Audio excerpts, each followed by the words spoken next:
If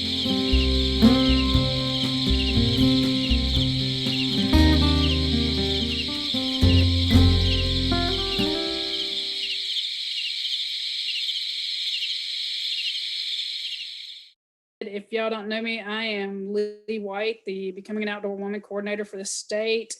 And I have no knowledge of turkey hunting really in Arkansas. I have shot a turkey in Texas, but I don't know where to go in Arkansas, and I don't really understand the permit process. So that's the reason I asked Jeremy to come on to explain all the turkey hunting process, the couple of management areas that he knows about that he can kind of give you some insights on, and how, like we were just discussing, where to go to figure out which area has the most permits drawn for. I think he can probably give us some more information about that as well.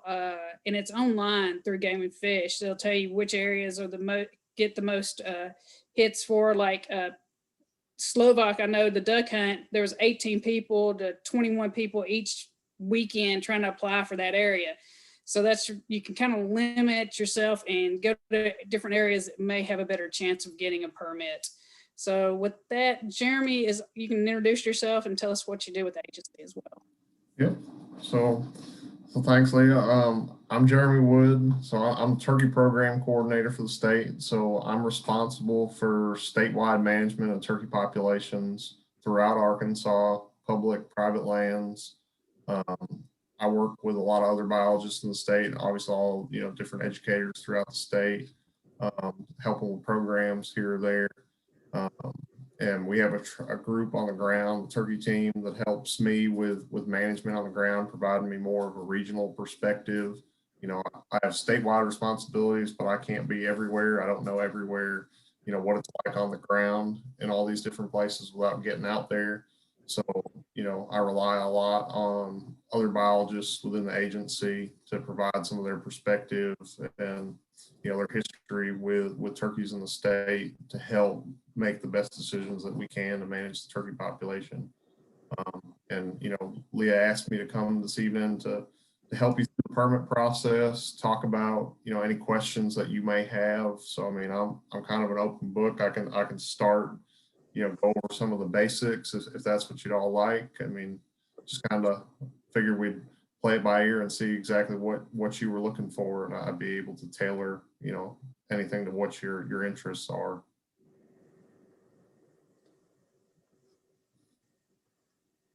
You can also type it in the chat if you want to ask questions, or we have not that many people here on this, so if you want to mic yourself and ask him the questions, that would be great too. Hey, Jeremy, it's Teresa Gray. So we have 200 acres up in Sharp County, just south of Ash Flat, okay, along down by the Simstown, just off Simstown Road. Okay. And so I went turkey hunting this last spring for the first time. Didn't have a clue as to what I was doing, had a blast. And okay, so I'm anxious to go again this year. So I'm not necessarily as much on the permitting process, but I mean, one of my big things that I did last year was when I saw a turkey come out of the woods, instead of sitting there absolutely still and quiet and quit calling, I started calling that bird. And then I found out that that's not what you're supposed to do. So, but yeah, anything about turkey hunting and all of that, I'm all ears. Okay. Yeah, no, I mean, that sounds like you got property in a great place in the state. I mean, that Sharp, Izard, Stone, not Baxter County, but that general vicinity up there, Fulton County was what I was looking for. Is some of the, the highest populations we've historically seen in the state. They tend to, have the highest harvests each year. So, that's a great place to be in the world, especially if you have turkeys using your property. You kind of, over the years, as you hunt birds, you start to understand a little bit more what they like and they don't like, and a lot of it's trial and by error. I mean, I won't sit there and say I'm a great turkey hunter by any stretch of the imagination. I've been fairly humbled coming to Arkansas. I thought I was a decent turkey hunter prior to coming here, but I've been here for a little over 2 years. This will be my 3rd season in Arkansas. I've yet to kill a bird here in the state. Not that I haven't had opportunities or I haven't heard birds and at least, been out there and been able to enjoy it. But, it is a tough hunt here in the state. And so a lot of times it's all about practice, and sometimes it's about being in the right place at the right time. We probably won't be able to get real involved with calling or anything like that on this. It'd probably be a little bit tough. But I'd be more than happy to, maybe later in the spring or something, or, as COVID restrictions kind of to change, where we start doing more in-person stuff, that, we could try to do some call-in type workshops at some point in the future. I'm not sure if you guys want me to just jump right into some of the permit process. I could maybe share my screen and talk a little bit about if folks are interested in applying for different areas, what that looks like, and how the application process is run, just to give you a little bit of background on it. Does that sound like a decent plan? Yeah, I think that'll be great. And then we have a couple of questions. Best chance of cutting your teeth on turkey hunting where in Arkansas? So I think during the permit process, are you talking, if you can kind of give us an idea of which of those management areas would be best luck of finding birds on public land, that'd probably be really good. And they look like most of them are going to be centrally located. If you're not central Arkansas located, other than Teresa, who has the great place up there, kind of give us an idea of where, if you're not centrally located, so that way you can hit on those management areas as well. Okay. Well, let's see here. I'll share my screen. I'm going to jump onto this one first. So I try to put down a couple of quick things and let me know what are you reading right now for a screen, or seeing for a screen. Make sure I'm sharing the right one. Do you see WMA turkey permits, or are you seeing a Zoom screen? The permit screen. Okay. I don't like that this doesn't really show you what's going on there when you try to do it. So I got just a little bit of basic information on here. When you go to apply, you go through our website, and let's see here. I'm gonna pull that over just to make this a little easier. So if you're not familiar with our website, you end up going just to agfc.com. You can either click on the banner while it's up, which I believe they're going to leave this up through the application period, which ends on the 15th of February. You can click there, or you can click on this buy licenses, check game tab. When you hit the link there on the home page, it'll bring you to this WMA turkey hunt permits page. On here, there's a list of the schedule. And so each year from January 15th to February 15th, the application period for these WMA permits opens. And then after the 15th, it's closed. Shortly thereafter, we'll run the random draw. And then people will get drawn. They'll get an email. You get an email if you don't draw. It'll tell you, you're successful or you're not. To see what available permits are there, you're able to click on this link, and it'll pull up a list of all of the WMAs with a permit hunt, the dates that those hunts run. And so you'll notice that, a lot of the areas have anywhere from 1 to 3 hunts, and they'll be for a specific, short-term range, maybe 2 to 3 days, depending on the area. And then there's only a certain number of permits available, and that's to try to minimize the amount of folks on the ground at the same time. Turkey hunting's, in a lot of cases, is a little bit more active hunt than it is if you're out there deer hunting.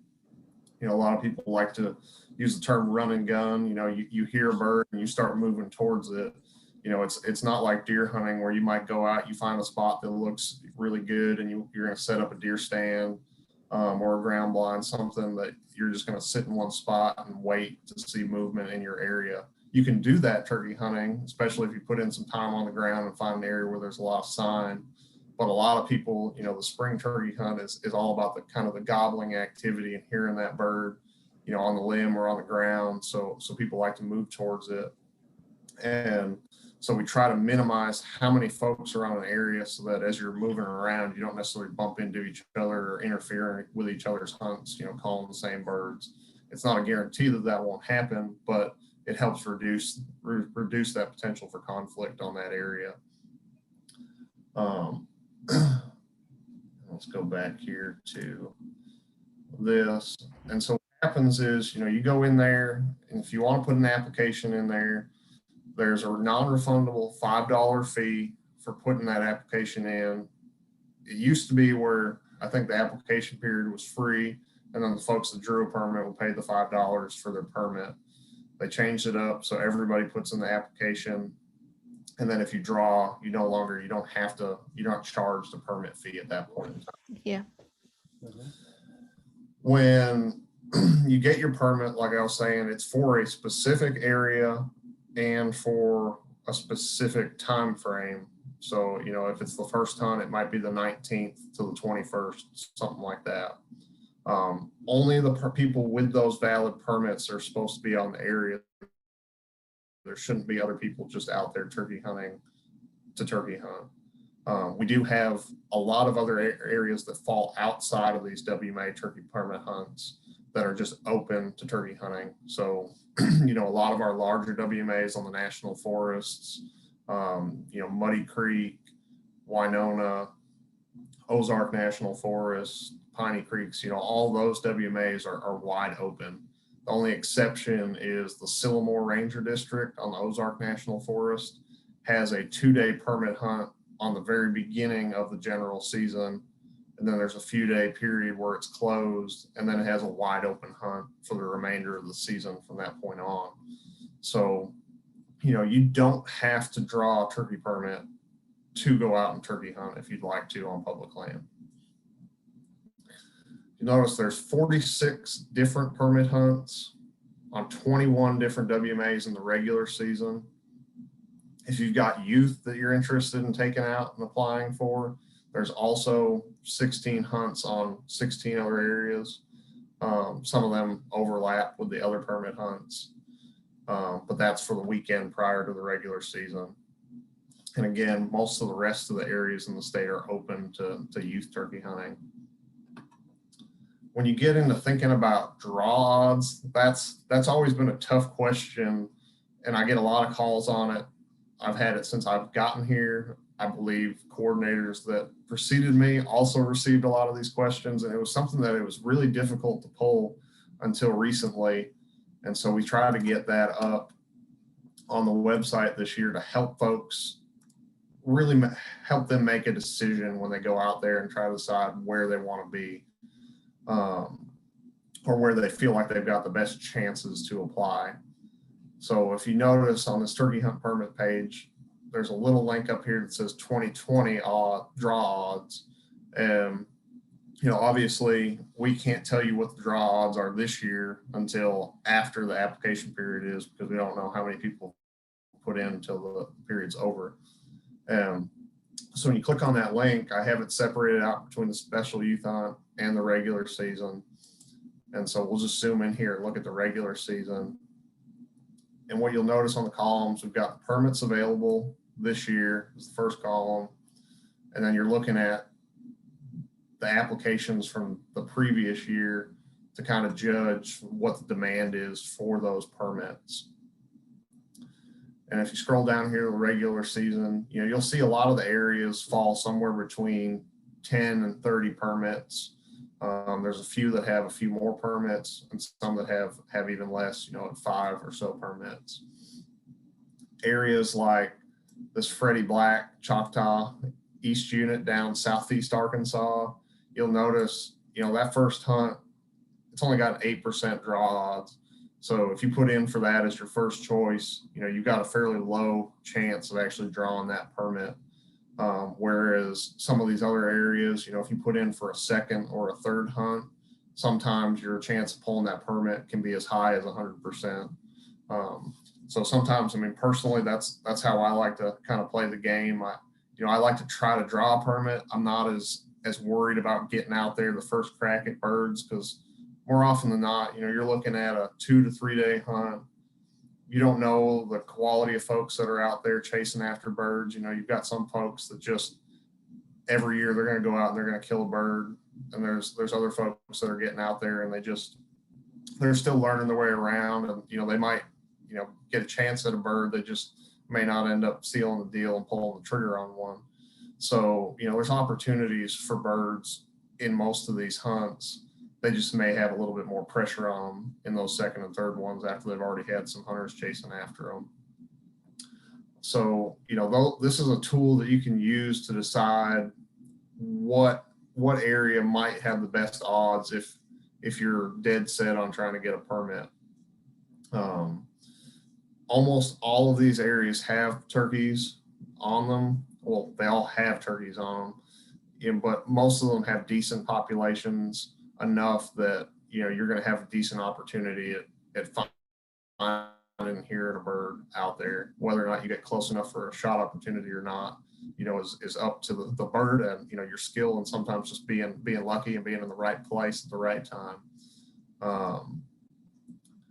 And let's see here. What you'll notice is overall there are just over 1,000 available permits, with just over 3,000 or so actual applicants for those permits. And so kind of right off the bat, you've got a 30% draw chance, but then it's all going to depend on the particular area that you're looking at, the particular hunt within that area that you're looking at, and then just how many other people in that particular year decide they want to put in for that particular hunt.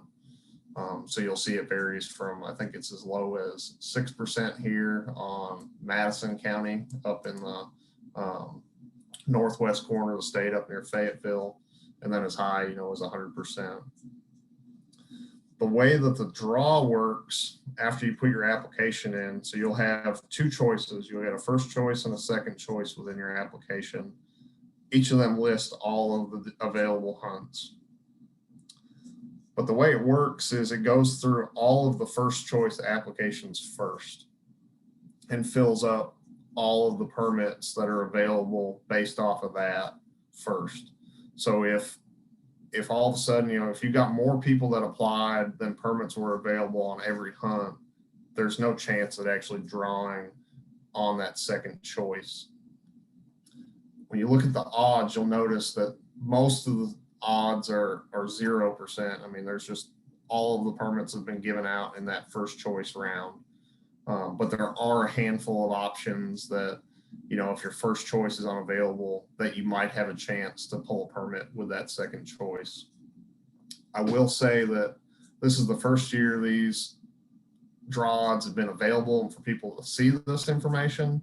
So I would not be surprised if, some of these ones that say 100% chance of pulling a permit with your second choice application, all of a sudden either go to 0 because people decide to put in for them with their first choice this year, wanting to draw a permit, or if they still remain, a low priority, but everybody else decides to put in for them for their second choice, and then so those odds may decrease from what they are currently.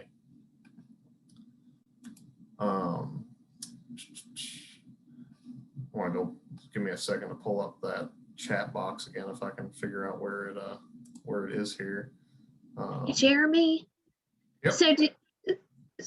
So each one of these have a specific date that they are available for first hunt, second hunt, third hunt, or some of them just first hunt, second hunt, Yep. which looks to be like a weekend package, but yet turkey season starts, I think I've got it on my calendar, the third week of April and goes through the first or second week of May in my area. Yep. So what about during the week? Do they not allow hunting on the WMAs are these the only time that you can turkey hunt on the WMAs? during turkey season? So yes, on these particular WMAs. So there are a whole bunch of other WMAs out there that are open for the entire length of the turkey season. These particular WMAs, it varies as far as what days of the week the hunts run on. Some of these run Monday, Tuesday, Wednesday of the opening week. And then that second hunt may be the following weekend. And then the third hunt may be another weekday hunt or the weekend after that. We just made changes to the statewide season where it moved to that third Monday in April and extended it a little bit longer in the larger zone 2 in the state from 16 to 21 days to provide a little bit more opportunity. But when we did that, we didn't actually adjust the actual permit hunt times. So currently these are going to fall here. In future years, they may be adjusted to maybe take advantage of more of those weekend dates. But on these areas in particular, they do remain closed to turkey hunting during the rest of the week. You can go out there and you can scout, you can listen for birds during the week, but you can't go out there and actually hunt them on these areas. If we go, let me go to, going to go back to the main turkey page here.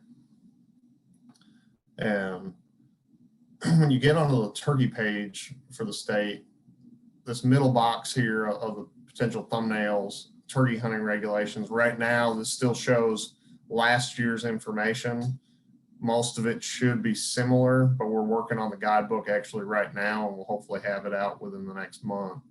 But when you click on here, this is the paper booklet that you can find at Walmart or at the different regional offices in the state. And when you scroll to the back of the booklet here, you get to the WMA map here. It's basically the last half of the booklet.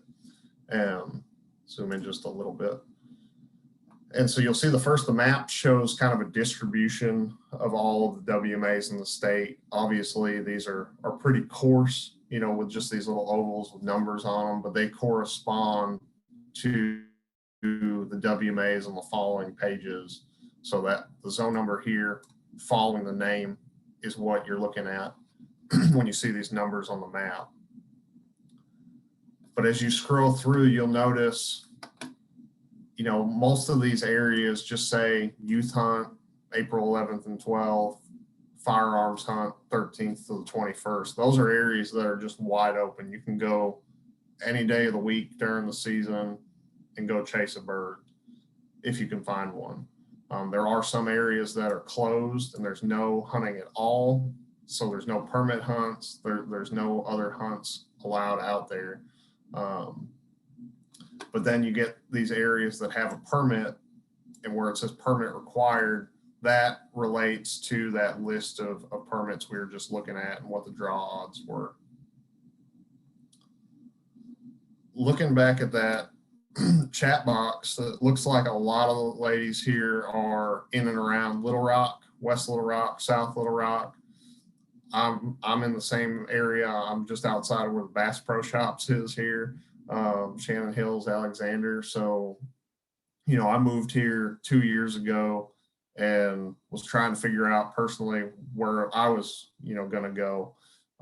It's obviously it's kind of a daunting task. Sometimes you move to a new area, or even if you've lived here for a while, but you're just getting into it, you don't know what's out there and where to go. The first thing I did was look at the numbers of these WMAs that were in and around Little Rock, here in Pulaski County, and see what opportunities were available there. As you head west, within an hour and a half, you're in the Ouachita National Forest, Winona WMA. Typically when folks ask me for a place to go to look for turkeys, I tell them the National Forest and the WMAs that are within there are likely their best bets in most cases outside of these special permit hunt areas, just because there's so much more land to spread out and look for birds on. You know, going to some of the smaller WMAs, you end up running the risk of a lot more competition for, you know, a low number of birds. Not to say that there's not a lot of competition up in the national forest, but there's a lot more ground to, you know, if you see a vehicle, you can just kind of continue down the road and find another spot to park, you know, quarter mile, half mile, you know, 3/4 mile down the road, and maybe chase after a different bird. And so that tends to be where I try to point a lot of folks to. I'm going to try to pull another map over here. This is not our map. This is a piece of mapping software that I use personally called Onyx Hunt Maps. I know there's other options out there, Base Map. I mean, these are services that a private company provides that can show public versus private land. You can't always rely on the boundaries that these provide. We do have our own mapper on the AGFC website that can be found by going to resources and maps. And you can either look at individual WMA maps by clicking on the geo-referenced maps, or you can click on the interactive mapper, which is this right here. And so, you know, if it were me and I was looking for a spot to go in and around Little Rock, I might start here and zoom in and see what's in and around me right off the bat. So, you know, I live down here. I can see that we have Maumelle River, Winona WMA, Cedar Mountain, which is contained within Winona. It's what the agency calls a leased land WMA. So that actually requires a different permit. It's not a turkey permit. It's but it's a general use permit for that leased land area, because these are private lands that the agency leases from, you know, large timber companies for public access and hunting. And that's usually, I believe it's a $40 permit per each of those leased land areas. And then you have Bell Slough, Camp Robinson, Holland Bottoms, Mike Freeze, Wattensaw. The last three that I named, those were all permit hunt areas through the system. But looking at actual areas that are just wide open to hunting, you know, Winona is probably one of the closest places. And then a lot of this other land between Winona and Muddy Creek is just part of the Ouachita National Forest. It's not actually contained within a WMA per se, but it is open to public access and hunting. So you can go, you know, out there and try to find places, you know, off some of the Forest Service roads and listen for birds. I'm going to maybe take a pause there and let anybody speak up if I'm dragging on and just starting to ramble about a whole bunch of random things and take us down a rabbit hole. I want to make sure everybody, you know, is good and make sure we're going on the right track here. So, okay, if we're gonna go and scout these areas, when would it be the best time to actually get? Because I hear a lot of guys complaining that the season starts too late. So usually they're gobbling. Okay, let me think. What was the guidelines? They gobble whenever the dogwoods start blooming. That's whenever people have told me before you go out and start scouting, when you start seeing dogwoods bloom.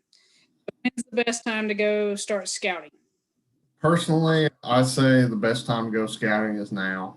You know, as soon as you can, you know, essentially. I mean, you might, if you're deer hunting, things like that, you know, as soon as you finish deer hunting for the year, you know, is always a good time to start getting out there and looking.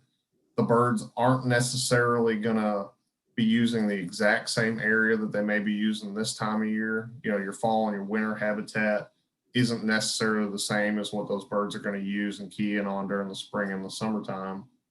But a lot of times, if you find concentrations of birds now, they're only going to go so far from that location as the spring progresses. It could be a mile or two, but it kind of gives you a starting point. You know, you find some birds or you find some sign on the ground, you know, turkey scratching, things like that.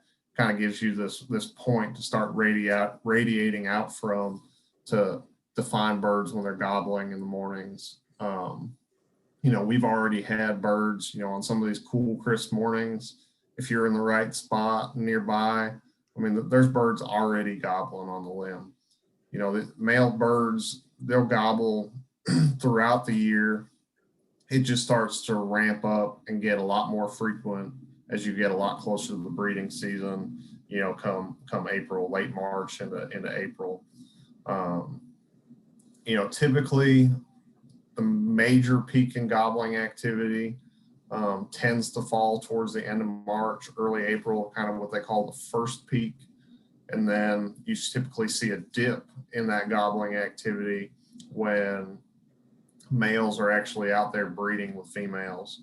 They don't need to gobble as much at that point. And where the season has been these last few years, we were basically opening up right in that kind of lull period when the birds had been gobbling a lot. The hens really weren't interested.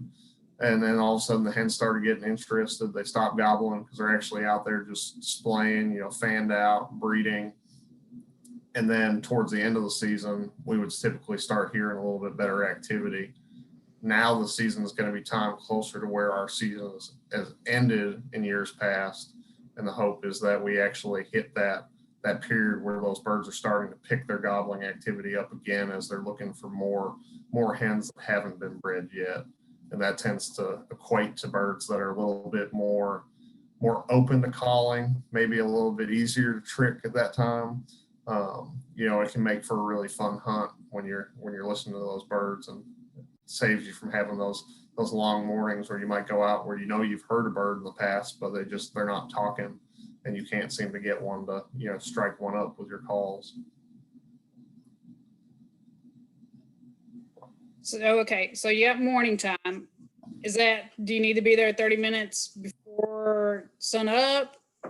When's the most optimal time to get to position and not kind of scare the birds off and stuff?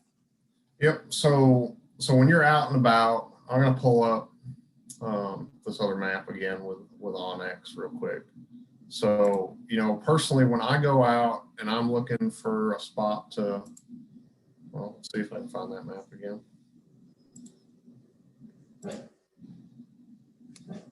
I think I lost it. Well, when I go, oh, there it is. When I go out to listen, I like to get out there, at least 45 minutes to an hour before actual sunrise. I like to kind of get to where I want to be, make sure, for whatever reason, either somebody else isn't there and I need to go to a different spot, or if I, just want to have breakfast or something on the way. I like to give myself, about an hour before sunrise, because typically what you're going to hear is you might have a few birds gobble within that time, an hour before sunrise, but most of your gobbling activity is really going to start to pick up at about 15 minutes before legal sunrise.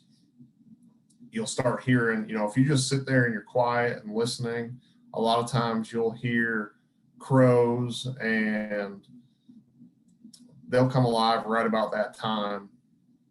And then that typically elicits gobbles from male turkeys. They do what they call shock gobbling. So, you'll hear a bunch of crows start, squawing all around the place. And next thing you know, you're gobble, gobble, gobble. Those birds are up there and it's just, they're going nuts. And so that's often what I listen for. Sometimes a little bit before that, you'll hear barred owls or other owls in the area that might call. And same thing, they may elicit a gobble from a turkey up on the limb. And so that's the time period that you're really going to start hearing them. And you've got to make a decision at that point. I mean, personally, if I hear a bird gobble and I've got a good idea where he is, I tend to kind of get in the truck at that point. I mark kind of a location on my map. And then I drive to another area that I've thought about listening at to see if I can hear another bird. That first, from about 15 minutes before sunrise through the next, 30 to 45 minutes after sunrise, those birds still may be on the limb during that period. So You know, if you cover some ground, you can stop, listen for 5, 10 minutes. If you hear something, great. If you don't, you can move on. That's not to say that there isn't a bird in some of those spots that, you know, you're listening and you don't hear a bird. It just may be that particular day they're not talking. You know, what some of the research has shown is you get really variable activity from day to day with these birds, where one day they may be gobbling their heads off, and I mean they'll gobble at every crow that goes off, every time a car door closes, things like that. You know, they're just gobbling their heads off. But then the next day they're there, but it's like they gobbled themselves out the day before. They're just out of energy, and so they may only gobble once or twice or not at all. Or sometimes even that particular bird moved off and another bird, you know, is roosted in the same area, and he just, you know, doesn't gobble near as much as that other bird does. You know, they're really variable in their individual, you know, gobbling activity. And I noticed also whenever you were scrolling through with the map that you're using now, it showed you really good topo, you know, the topography. And so whenever you're turkey hunting, do you stay on ridges, or do you go on valleys, or is it better in a meadow field kind of situation? You know, for people that's never turkey hunted, where's the best place for them to like look on a map and go, hey, that would be a really good point, you know, where you have deer that come through a draw or something like that? Is there a way to do that with turkeys? Yes, definitely. So a lot of times what I'm looking for, you know, are areas where I can hear a long ways. So a lot of that tends to be those ridge top areas. And I like to look for an area that, you know, I can hear in a lot of different directions and use the terrain to my advantage. So, you know, say if you're looking at this map here, you can see the topography lines and then the roads. I'd like to find spots, you know, like up in here where my mouse is, that, you know, you're either in a saddle at a high point, but as you can see, the topography is going to funnel sound towards you. So, you know, a lot of times you might find birds roosted at the end of these draws. So, you know, you've got a major kind of creek drainage down here, and then you've got all these little side drainages that kind of finger out from that and then start coming up into the high points. So, you know, if you end up stopping somewhere up here on this high point, you can hear birds down this drainage, down this little drainage into here. You might be able to hear back here if there's anything up near this field. You know, you've got a good chance of hearing birds that are within a half a mile or so of you. I mean, you could hear them further in some cases if you're really high and the topography is, you know, drops off substantially around you, but sometimes the vegetation will actually cut those gobbles out. You won't hear them. So, you know, you could be, you know, in a spot like this, and because it rises another 100 feet or 20 feet, you know, over here, there may be a bird, you know, just over here, and you may not hear them because that terrain feature has actually blocked you from hearing that bird sound.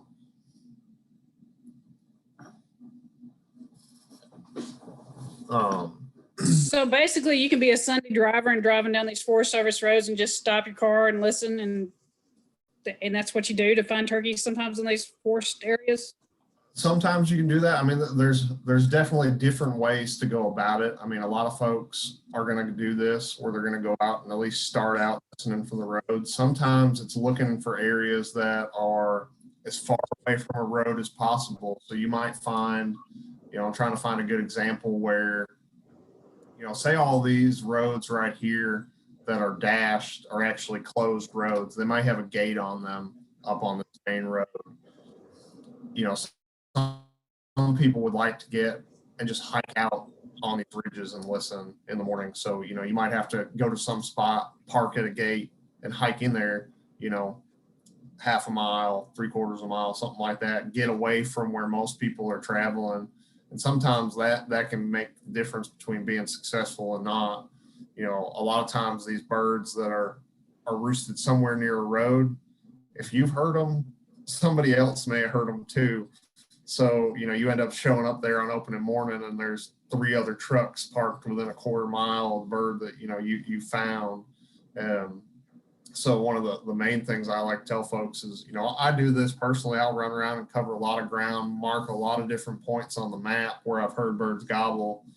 And then I might have plans A, B, C, Z.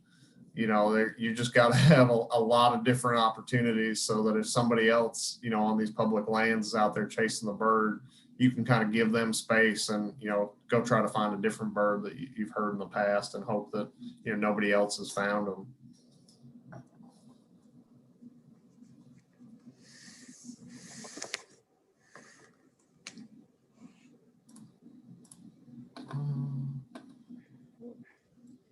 Okay, I see Lana asked a question here. Whether or not there's going to tend to be less competition on leased land with a more expensive permit. There's a potential for that, but that's not always the case. Sometimes, you've got fairly good groups of locals that live near those areas, and that may be the closest place and the best place for them to go. So, I'm thinking, areas like Jack Mountain down near Arkadelphia, I hear from a lot of folks that there gets to be a lot of pressure on that area. It's a leased land, WMA, but it's really close to a lot of things. It's just north of Lake DeGray here, Malvern. So, you're really just outside of Hot Springs, just outside of Little Rock, within an hour. So you can get a decent number of folks on those areas because, in the grand scheme of things, when you think about a lease for hunting, $40 is relatively cheap compared to, going out and paying for a deer lease somewhere that may only be 1,500 acres with a bunch of other guys. And you may be paying $500 or more, a year for kind of exclusive access with X number of other folks.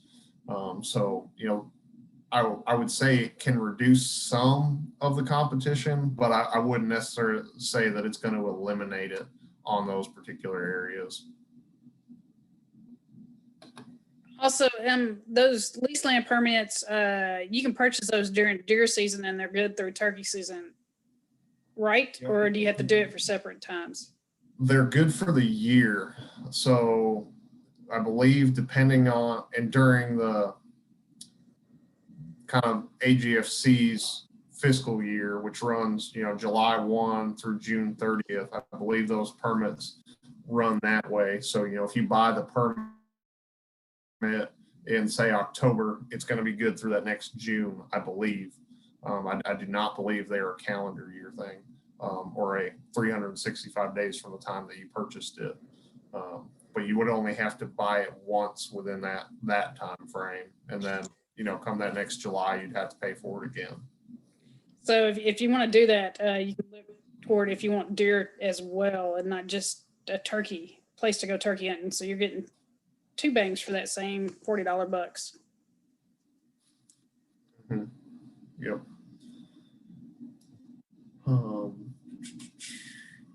Trying to think to go back through. Okay. Make sure I didn't miss anything here.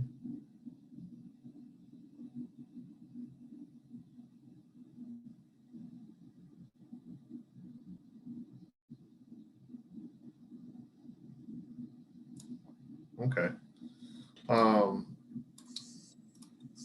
Is there anything more when we're looking at these maps that people are interested in asking about, or is there, I saw that, some people are looking at just cutting their teeth, or, are you interested in learning just about different types of calls that are out there? So what are some of the easier ones to use? I want to make sure to try to cover as much as I can for you guys while we're here.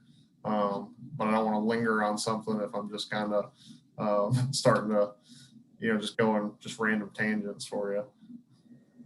I think one of the nature centers or somebody else I saw was doing a turkey call class coming up.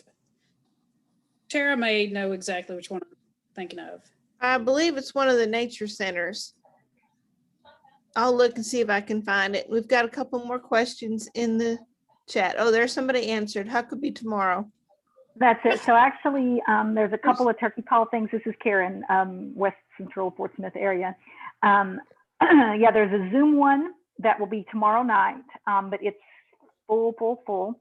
And then Chad and I have a series of turkey hunting things coming up in March and April.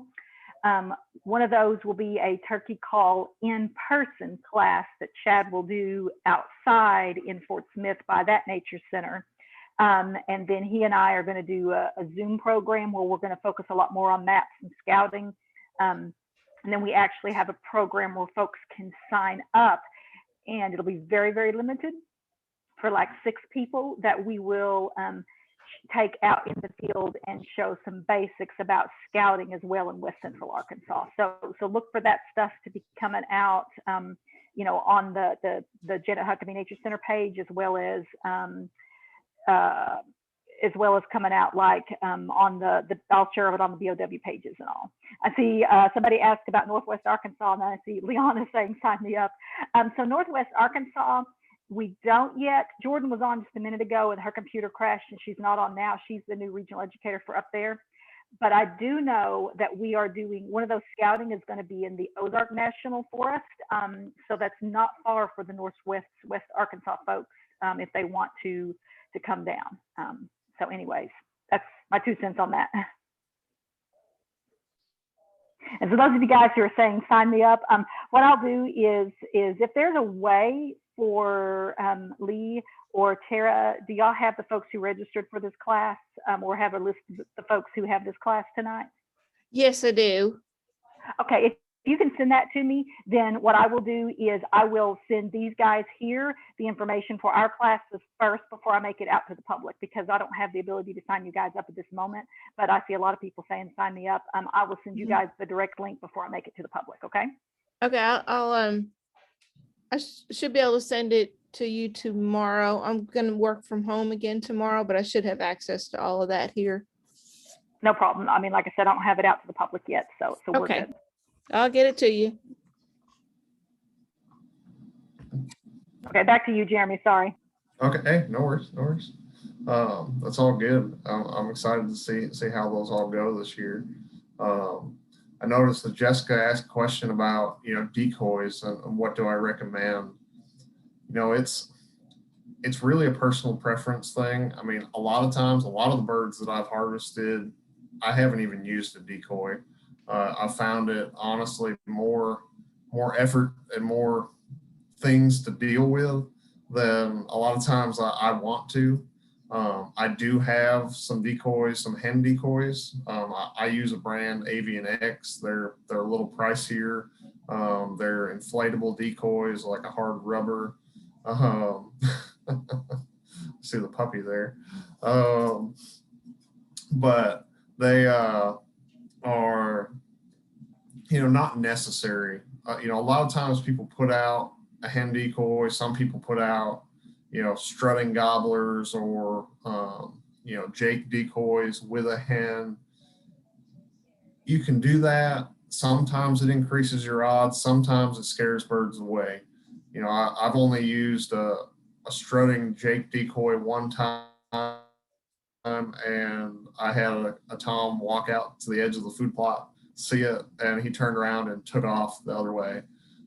Just wasn't interested in what he had to see there. I don't know if he didn't want to get into a fight with a bird or if he just seen that show before and knew something was not right with that situation. So, you know, you can get stuff as cheap as, you know, some $5 foam decoys from Walmart and go out there and have just as good a success as you can going out and, you know, grabbing $100+ decoy. You know, I think Dave Smith decoys, Avian-X. There's a couple other brands that are really pricey. And then there's a lot of stuff in between. And I mean, the reality is you can kill birds over any of them, and you can kill birds over, you know, without one at all. And a lot of times on public ground, I don't like to have them out there just because it keeps the bird looking. They're you know, they're coming in, they're trying to figure out where that bird is. And sometimes if they see that decoy sitting out there, they may end up hanging up outside of your, you know, ethical range with your shotgun. And now you don't have a shot, and they're just sitting there, you know, parading back and forth at 80 yards and you can see them fanning, and you're excited they're gobbling, but they're not going to take a foot, a step inside that distance, and so your opportunity has been kind of squashed. So a lot of times I like to just go out without them and keep them looking, keep them interested, and hope that they slip up just a little bit more so than if I had them.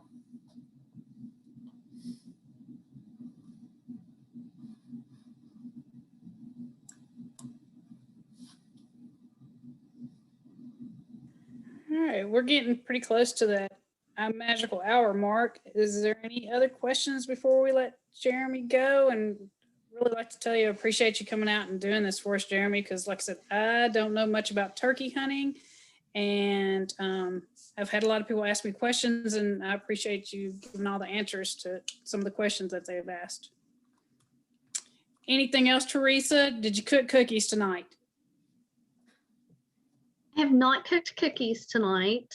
I have been working from home today, obviously, but so I had to drive down from Fayetteville yesterday, and that was a little sketchy. So I'm kind of homebound for a few days, but I do have my beagles. I've got 2 foster beagles back there sleeping, so I'm hoping they head to Colorado soon. So I've got to get rid of them before turkey season starts. So I'm cutting off at turkey season. The foster beagles will have to wait for a little while. So, but I'm excited. One of the things I was going to ask you, Jeremy, and this really doesn't pertain to public land, but for us, I know that we have corn out and we do have some food plots made. Is there anything specific as far as a food plot that you would recommend for private land that doesn't go against the regulations of baiting turkeys? Mm-hmm. So first thing I'll say is I'm not a fan of baiting at all, when it comes to turkeys, especially this time of year.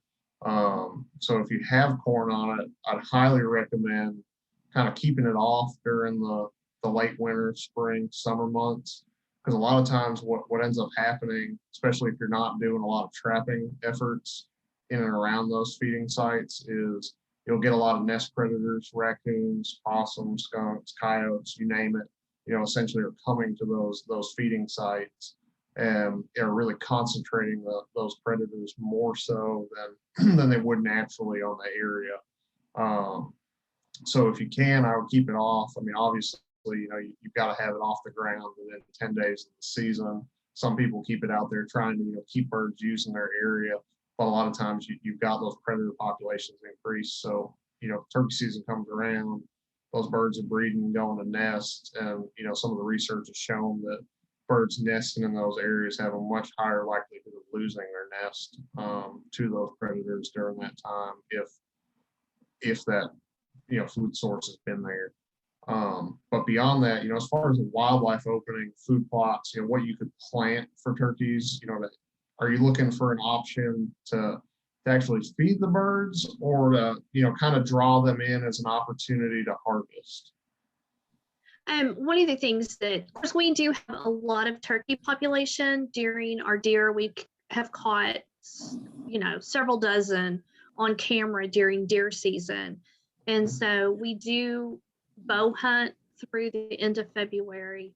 Yep. I haven't been able to go, but so our corn will expire. Our feeders will be empty by the end of February. Okay.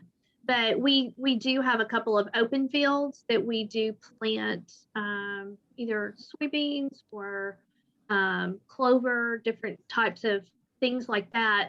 But something that would maybe keep the turkey in the area as far as a good habit, not necessarily habitat, but a good food source for them.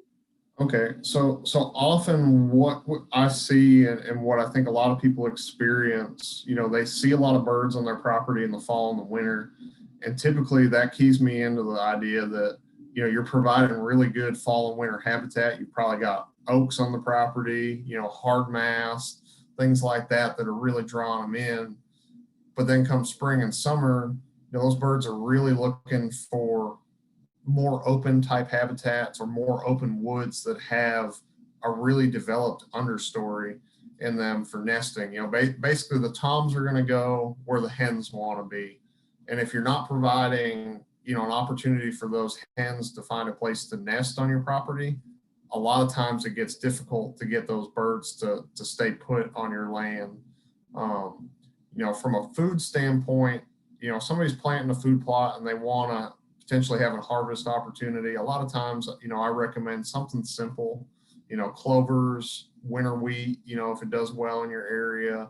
You know, those can be, you know, great options for going out there and, you know, getting birds to come out. You can see them. You know, the vegetation is usually relatively low at that time of year. In March and April, it hasn't got to a point that starts obscuring the birds from your vision. And they'll definitely eat those different offerings.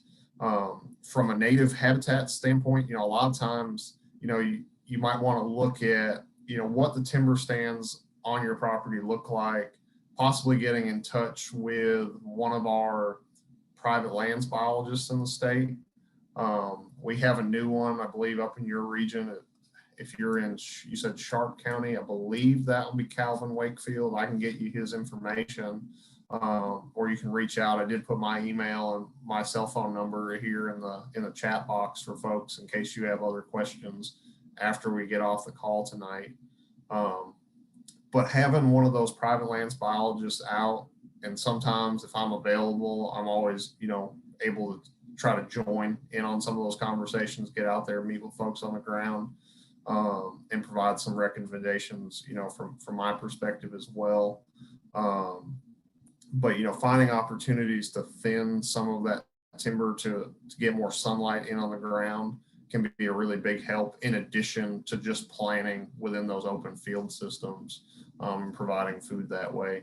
You know, a lot of times that cover tends to be what's more limiting and maybe what's, you know, causing those birds to shift out onto the neighboring properties, you know, come spring or summer.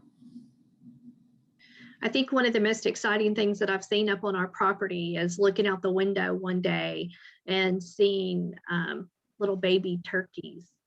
I could barely see them because we had not bush hogged. It was the weeds were a little bit taller around our trailer, and but you could see them just kind of walking along, and I was like, oh, we have babies. So that's great to hear. And that's actually something that I did want to touch on, and I kind of forgot when we were talking earlier, but I'm going to pull my screen back up quickly. You know, this is something that, you know, a lot of folks can participate in and really help me out from a program standpoint in monitoring turkey populations in the state. Because, you know, the reality is, you know, as an agency, you know, we've got 500 some odd employees or so, and, you know, probably less than 100, 150 of them are actually field staff out there on the ground. So we can't be everywhere, especially we can't be everywhere on private lands. And one of the things that I've been trying to kind of boost since I've been here as the program coordinator is some of the survey efforts we have.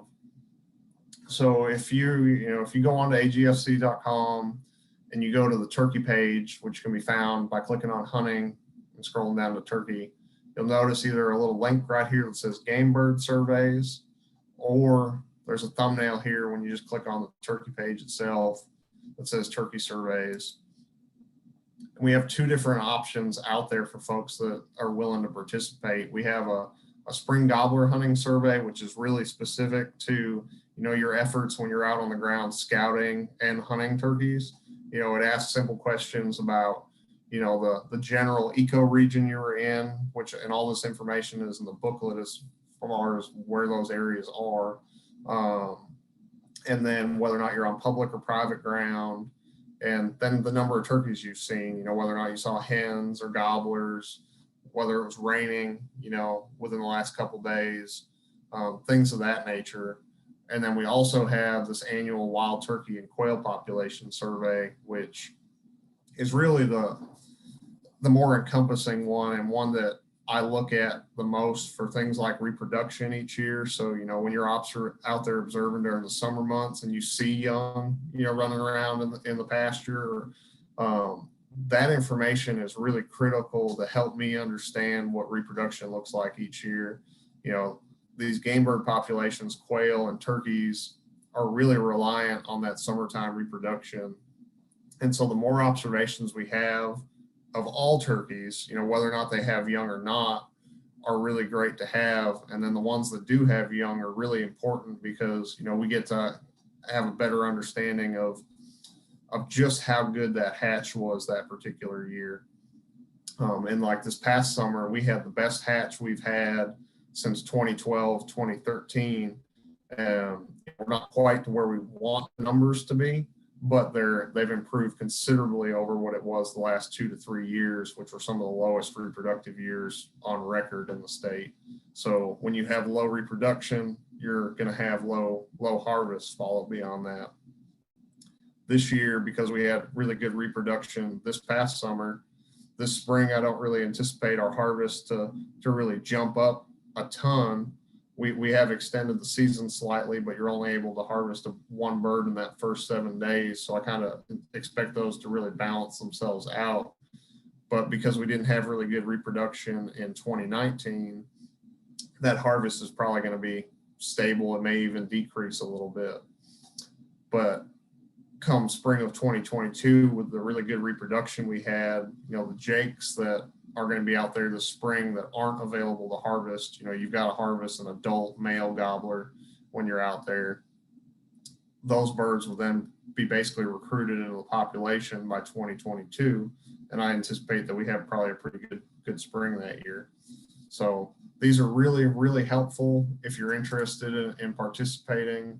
If you have any questions, if you do decide to participate, there's an online and mobile survey, and this is what we try to push everyone to do. There is paper surveys that if that's the way that somebody wants to go and they're willing to send them in, we'll record the data when we get it. But the online surveys are super easy to fill out. You can just open it in your browser on the computer and then just fill in some real quick information. It takes basically less than 5 minutes to, you know, fill out a survey, if not really less than a minute or two, once you really know what you're doing and you've gone through it once or twice. But with that, I'll get up off my soapbox for that. So do you fill out that survey every time you see one? If you're out several different times, you do it again, or do you do it at the end of the season, or? So with both surveys, it's typically the hunting survey, you'll go out and it's for all the birds you may observe on a particular hunt or a scouting trip. And the way those trips are defined is if you go and you park your car and you go out and, you know, listen for some birds for a while, get back in your car and move to a new area that's a ways down the road. You know, a lot of times if I'm getting back in the car and moving just, you know, a mile down the road, stopping and listening at another spot, a lot of times I'll just count those as one observation. But if I've gone out and I've hunted for 2 or 3 hours in the morning in one spot, I close that observation out when I get back to the truck, put in what I've seen or not seen, what I've heard. And then if I go back out that afternoon, or if I move, 15 miles away or something like that to go try a different spot, I start that as a new record. The population survey is each time you see birds. So if you're out and you see a group of poults in one location with a hen, you'll mark that observation down either that time or later that evening if you remember to do it, and mark it as its own observation. And if you saw another bird, a mile down the road, you'd mark that as a separate observation, because we try to capture some of that location information, because what I'm hoping to do with that is in time relate that to the habitat on the landscape and start getting a better idea of where our habitat suitability is, what's really good habitat, what's not, and then also potentially what's our density look like. So what areas, our turkey population is doing really well, and what areas are they not doing as well, so that we can hopefully try to better target our management efforts towards areas that, have good habitat, but the population isn't doing very well, if you understand what I'm trying to get at there.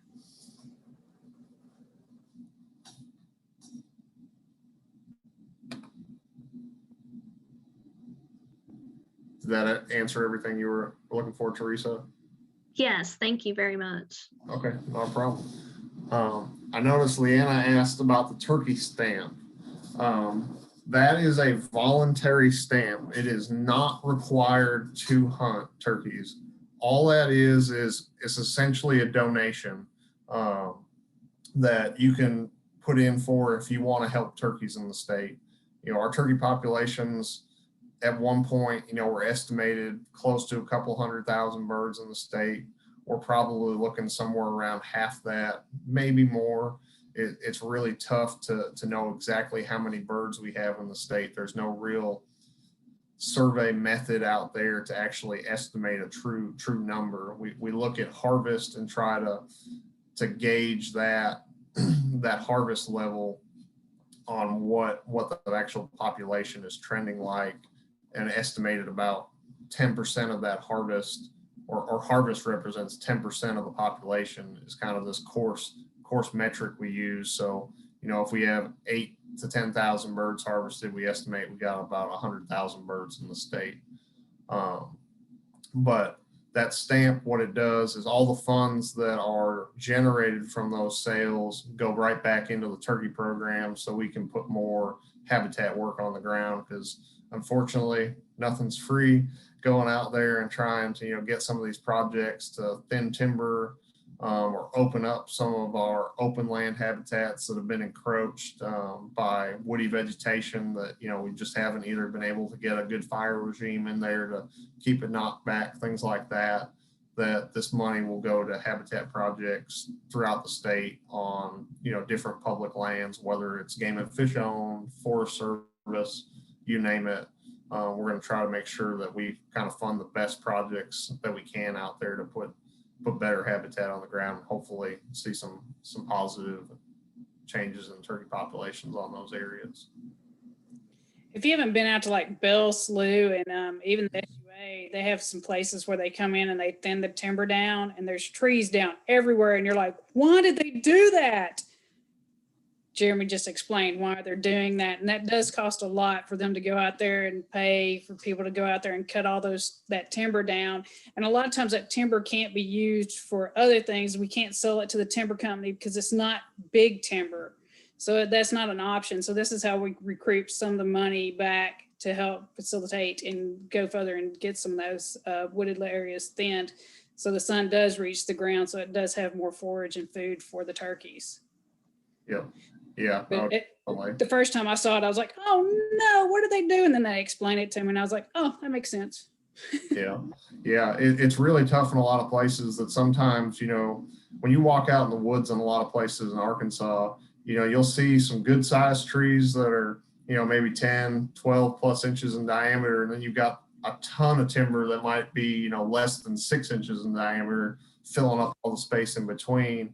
And basically it's shading out every last bit of sun that's hitting the ground. So, you know, you look out underneath those trees and all you see is leaf litter or pine needles, and there's no vegetation growing up there to, you know, make a nest in or forage on insects really that are, you know, using that different vegetation. There's no green vegetation that a turkey is going to go in there and feed on, you know, because the primary diet for an adult turkey is, you know, basically green vegetation. So, you know, you look through a lot of these forested woodlands we have in the state, and there's not a lot of opportunity for that out there. And yeah, this is one of the main ways to get some work done, because, you know, unfortunately, like Leah mentioned, there's no market for some of this timber in a lot of places. You know, pulpwood, if we can get it out in a commercial sale, that's the goal.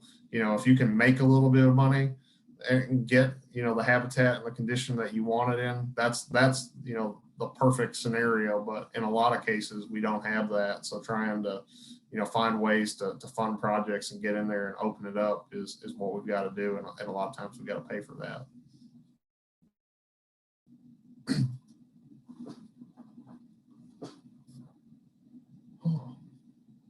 Well, thanks. I appreciate all your questions. And thanks again for coming, and all the ladies for coming out. And Tara and I will get y'all a list to Miss Karen, so y'all can get first dibs, hopefully, on some of her classes, which are usually awesome. And I get really jealous because I can't be in those, because we've got to have more of the public and not just staff at them. So y'all, good luck in getting in. That's okay. Maybe one of these days I'll do one just for staff. Yeah, we're not holding our breath these days, though.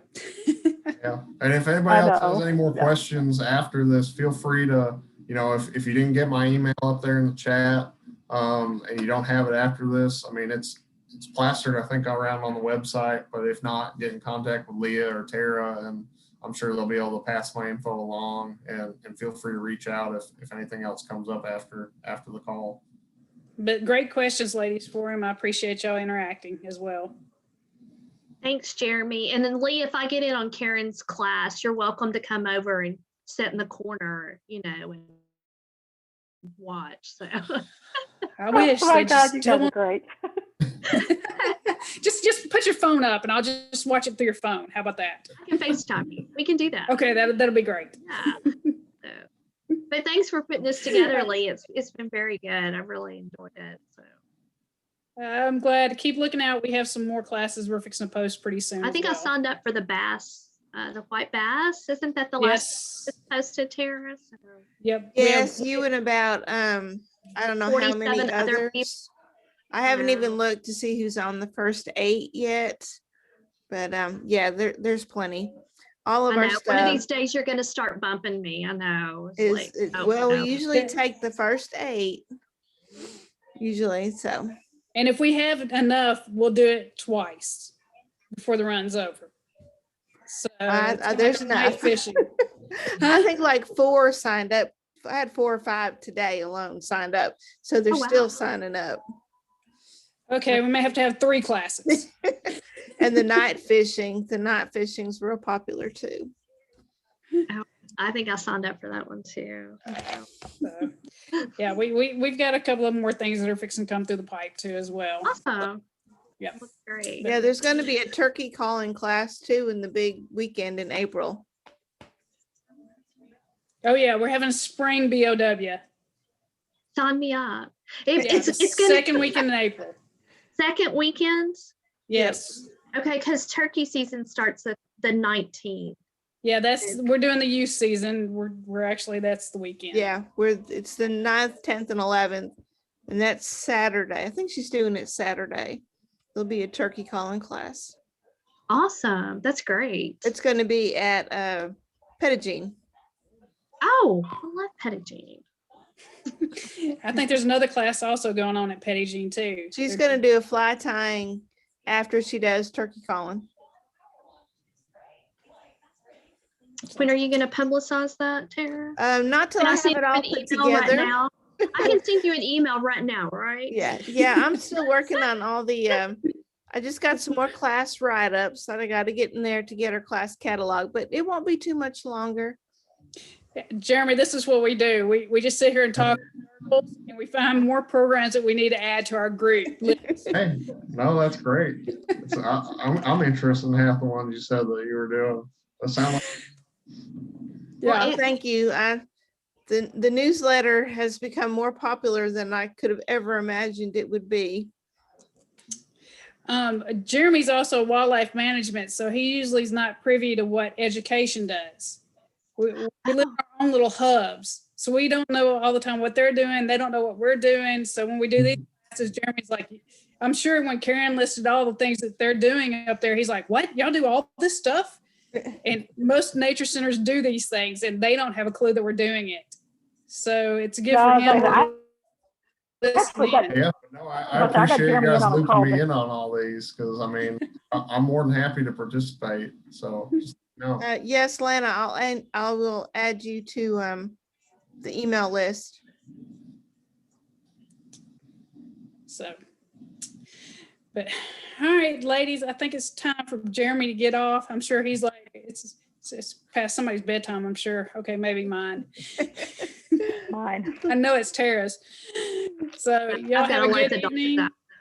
Yeah, but looking at the roads, I don't need to get up at 5 tomorrow. There won't be any walking or running at 5. Not at oh all. no. No. All right, ladies. Well, thank We you. will hit Enjoy it. a slick spot in Thank the you dark. too, and Jeremy. head. See you. Thank Talk to you, later. Jeremy. You're welcome. See ya. All right. Bye, Thank you. y'all. Bye. Till next time. See you, Miss Teresa. Bye. Bye. Bye, y'all. Thank you.